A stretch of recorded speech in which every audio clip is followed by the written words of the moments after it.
It has always moved me contemplating how Jesus Christ goes from one place to another, preaching everywhere.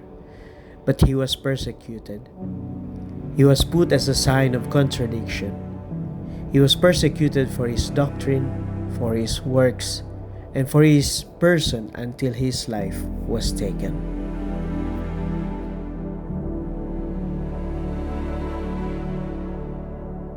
Claret imitated the missionary Jesus Christ throughout his life. For this reason, he suffered many persecutions too.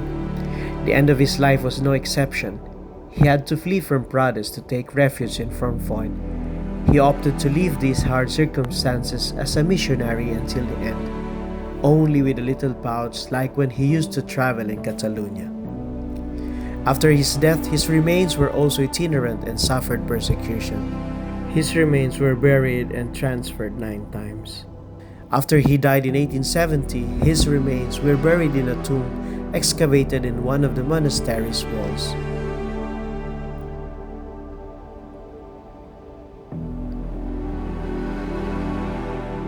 In 1897, they were moved to Vic to the so-called Onda Chapel of our Church of La Merced.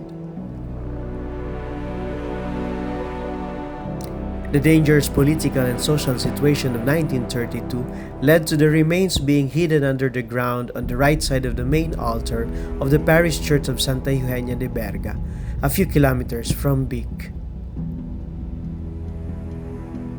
In 1934, after the beatification, the remains were returned to the Church of La Merced in Vic and placed on the high altar under the image of the Virgin Mary.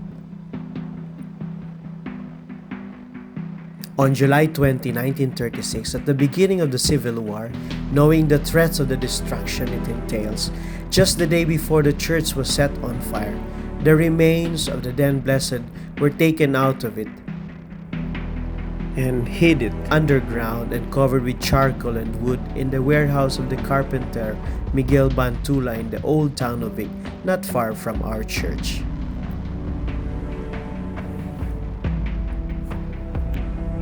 After the end of the war in 1939, with the church destroyed, the remains of Father Claret were placed in an urn in the public chapel made available on the ground floor of the Claretian Missionaries' House, the current Claret Museum of Vic. In 1950, on the occasion of the canonization of the saint, the previous urn was replaced by a silver urn made by a descendant of the Claret family and was placed in the same spot. In 1970, the temple sepulchre of St. Anthony Mary Claret was inaugurated. It was built on the site of the former convent of the La Merced, and the urn with the remains was placed in the apse behind the high altar.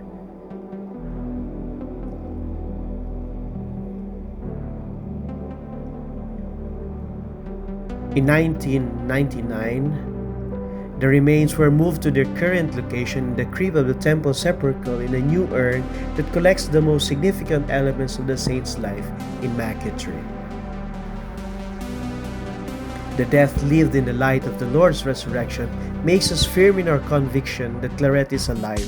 He continues to invite us to follow Jesus as a missionary and face the difficulties and persecutions with utmost trust in God and apostolic integrity.